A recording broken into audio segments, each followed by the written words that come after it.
Driving on the right versus the left. Have you ever wondered why some countries drive on the left and others on the right? Well, want to know more.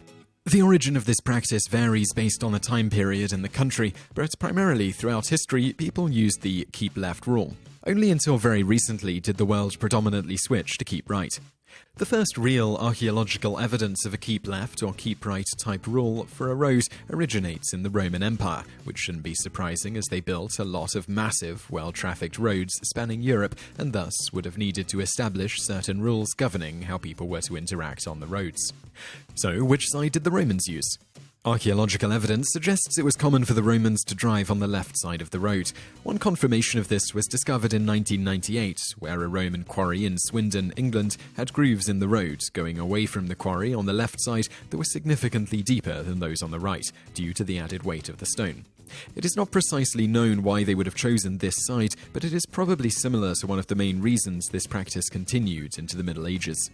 During the Middle Ages, the roads weren't always very safe for travellers. Meeting people coming the other way on the road was something best done defensively. From this, many historians believe the keep left rule was adopted because on a horse, if you were right-handed and you met some unsavoury company on the road, you could draw your weapon, typically attached to your left side, with your right hand, and bring it to bear quickly against the person who is going the opposite way of you on your right, all the while controlling the reins with your left hand. Then, of course, if you happen to meet a friend on the road, you could more easily offer your right hand in greeting without needing to reach across your body when on horseback. Back then, people on horseback typically ruled the road, so everybody else followed suit. This keep left rule was so common that in 1300 AD, Pope Boniface VIII decreed that all pilgrims headed to Rome, from wherever they were coming from, should abide by the keep left rule of the road along their journey.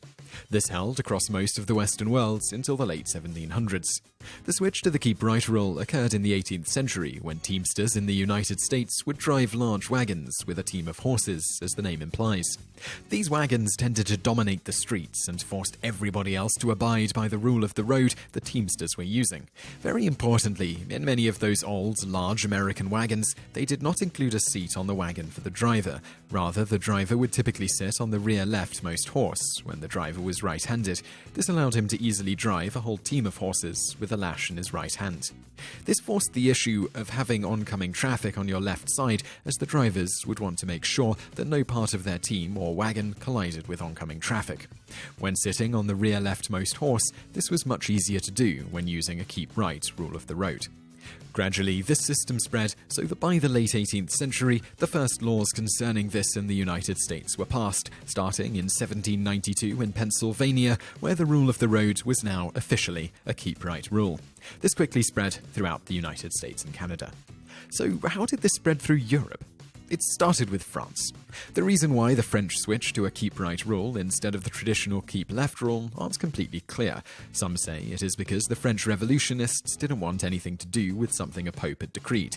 Others say it was because they didn't want to use the same rule of the road the English used. Still others say it was entirely Napoleon's doing. The reasons why he may have done this, if that is the case, are even more a matter of pure speculation. Whatever the real reason, France switched to the keep right system. Napoleon spread this system throughout the countries he conquered. Even after he was defeated, most of the countries he had conquered chose to continue with the keep right system. The most important of these countries, as far as eventually further spreading the keep right system, was Germany. Fast forward to the 20th century, as Germany conquered countries in Europe, they forced their keep right system onto those countries. England never adopted this method, primarily because massive wagons, as became common in the United States, didn't work well on narrow streets, which were common in London and other major English cities. England was also never conquered by Napoleon or later Germany. Thus, they kept the classic keep left rule of the road that had endured for hundreds of years before. By 1756, this keep left rule was made an official law in Britain, originally referring to protocols when travelling over the London Bridge. As the British Empire expanded, this keep left rule, as a law, also spread somewhat. This hasn't endured in most of the former British-ruled countries, primarily thanks to Germany and the growing popularity of the keep right system. There are still a few holdouts though, probably the largest of which, by population, is India. Although, if you've ever driven in most regions of India, you'll know that any supposed rules of the road are more just extremely loosely followed guidelines. So I really hope you liked that video, and if you did like it, click like below and leave us a comment to let us know what you think. And also check out a couple of our other videos, which are linked to on the screen now, and don't forget to subscribe for brand new videos every day. Thanks for watching.